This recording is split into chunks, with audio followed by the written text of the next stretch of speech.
Howdy everyone, it's me once again, the one and only Killerrodan. So alright, I just figured I'd just do a quick little video here, real quick, just to upload something on my original channel because as promised, I would make an effort to be more frequent.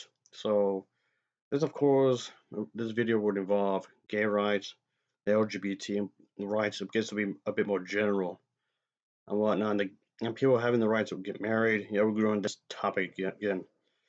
So in this video, I'm going to show real quick is that there's this individual, this American politician named Ken Blackwell, whom is supposed to be this conservative activist and whatnot. And yeah, he definitely was into politics for quite a while, and I do mean a long while. So okay, so this is in regards of the whole thing with gay rights and whatnot, of course. So let's just have a listen, shall we? Oh boy, here we go again. Of course, I will post a link down below for my second channel where I'll be talking about movies and such. And yes, of course, I will post a link down below in the description box for others as well if you want to see some video game content. And yes, and of course, this individual wants to empower the family, wants to be family oriented, which in itself doesn't necessarily have to be a bad thing.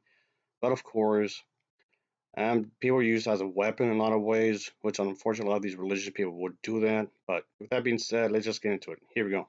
What we've known from the great civil rights movement, what we've known from our pushback against the wrong-headed court decision in 1973.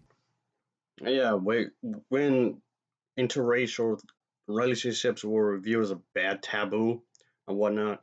I mean, okay, it's still viewed as that to this very day, sure, but maybe not as much like it was back then. So, okay, that was definitely a thing where people of African descent who had to really fight for the ways to live, and and yes, even today that's still true to some extent for whatever reason, because bigotry still exists to this day. Again, why? I don't know. Is that we take direct action of resistance. Granted, you can say that for like any minority group that's been oppressed. Yes, you had to actually get up and do something about it. You can't just sit around and expect miracles to happen, obviously. But we do it in a responsible way. Yes, diplomacy is needed, but there are times where you do have to punch people in the face. Oh yeah. In a prayerful way. In a prayerful way? Is that what you said? In a prayerful way. What? Hold on. Prayerful? In a prayerful way. What? In a prayerful way.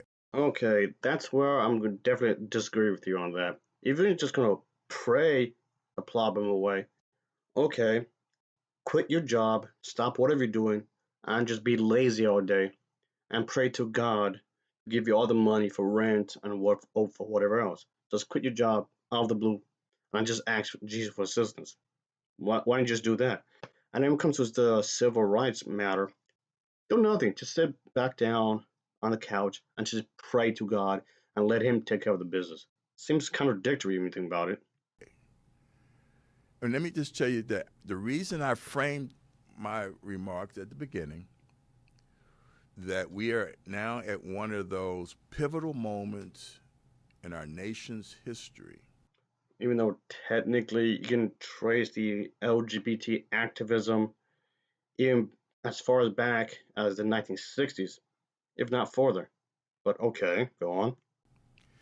It's because any survey of human history will let you know that every totalitarian regime throughout human history, every authoritarian regime, every big welfare state regime, from the Bolsheviks to the Chinese. Well, some Chinese people actually do support capitalism and others support communism.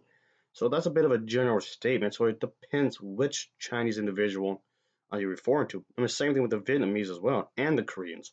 It just depends which of these you're referring to, because some Koreans support capitalism, some others support communism.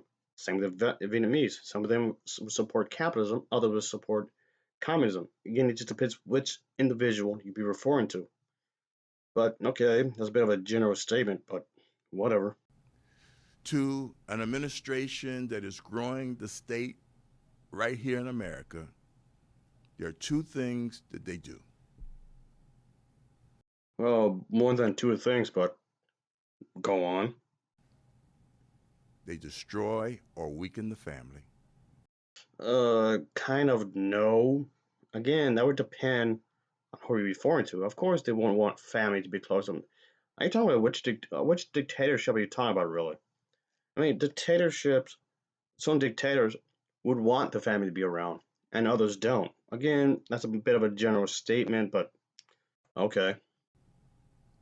Because the family, within our experience, is the incubator of. Actually, no, because a lot of the times, family members themselves can be really toxic. It could be the mother that's toxic, or the father's toxic, if not both. This could cause a child or children, assuming they have more than one or just one, to be rebellious and just leave the family. This is very common within religious families. Again, not all of them, but a good number of them anyway. They'll be really strict and whatnot.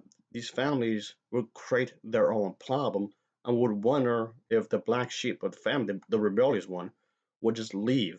So again, it depends what family you're talking about. Liberty. Two, they silence the church. No, El Castro, when he was alive, he was a Catholic. He was definitely a Catholic, and he was a communist. So, if anything, he wanted churches to be around, well, his version of the Bible anyway, to be around. I mean, he's not the only communist or dictator or fascist, socialist, what do you want to call him? When it comes to these these dictatorship, he's not the only one. There's quite a few of these.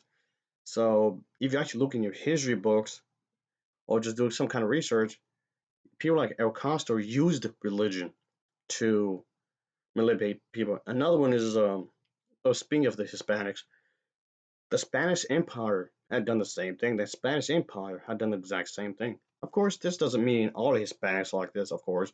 I'm just talking about those who had done it. I'm just saying. And those in the pews of the church. So,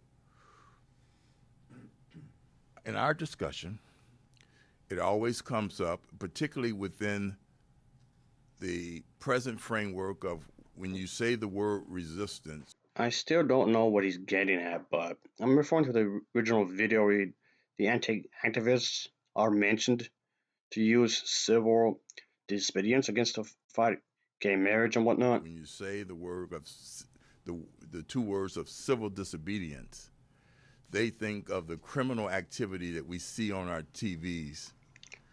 That's a little vague. Okay, very vague. So that doesn't explain a whole lot, really. But moving on. At night in responses in Baltimore or Ferguson or what have you. Again, that doesn't really tell me anything, really. But sure, okay, it does happen. But the question is, how consistent is it with our Christian practice and belief, and how consistent is it with American tradition? It changes a lot over the years, that's for sure, over the decades. But okay, sure, that is a thing. For citizens to resist bad decisions?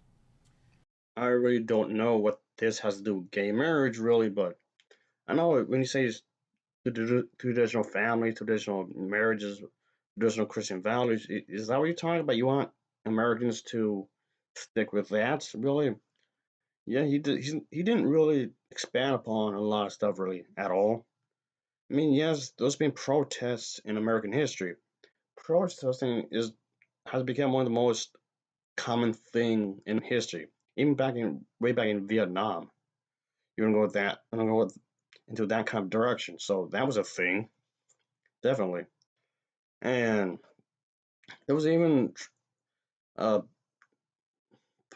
also a lot of protests against Donald Trump as well. Well, when he was forcing his forced pregnancy, in a way, that was a thing as well. So okay. So anyway, that'll be it, folks. I'll just end it here. So thanks for watching and take care. Until next time. See ya. Oh yeah. Later.